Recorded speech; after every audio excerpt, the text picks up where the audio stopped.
তো AICLAS নিয়োগে এয়ারপোর্টে যে ভ্যাকেন্সিটা আছে এটা, হ্যাঁ, আমরা একটু আলোচনা করছি। দেখ, সিকিউরিটি ক্লিনারের জন্য মোট অনেকগুলো পোস্ট আছে, ঠিক আছে। তারপরে দিয়েছি এখানে আরও অনেকগুলো পোস্ট আছে, যেগুলো তোরা দেখতে পাচ্ছিস যে কী কী পোস্টগুলো আছে, ঠিক আছে। তো এটার জন্য তোদেরকে ন্যূনতম 12 পাস হতে হবে, আর হতে হবে কি, গ্র্যাজুয়েশন কমপ্লিট করা থাকতে লাগবে, ঠিক আছে। গ্র্যাজুয়েশন কমপ্লিট করলে তোরা সিকিউরিটি পোস্টের জন্য অ্যাপ্লাই করতে পারবি। আর এদিকে যে ডান দিকে যে এটা আছে, এটা হলো গিয়েছিল অ্যাসিস্ট্যান্ট সিকিউরিটি, ঠিক আছে। ওইটার জন্য তোরা কে 12 পাস হতে লাগবে, ঠিক আছে। আর 12 পাসে তোর 60% থাকতে লাগবে, ঠিক আছে।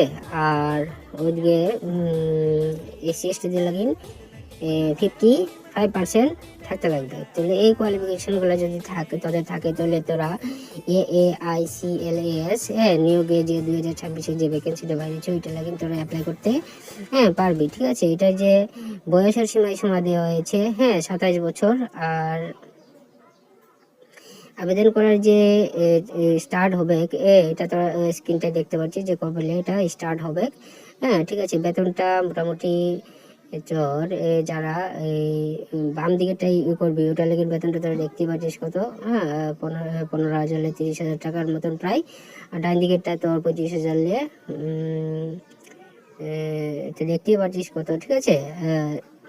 তো তোর যদি এটাকে অ্যাপ্লাই করতে চাস, ঠিক আছে, অ্যাপ্লাই করতে হলে যে উপরে যে লেখা আছে এই যে ওয়েবসাইটটা আছে, ওয়েবসাইটে যেতে লাগবে। এই ওয়েবসাইটে যাই করে তাদেরকে ফর্মটা ফিল আপ করতে লাগবে, ঠিক আছে।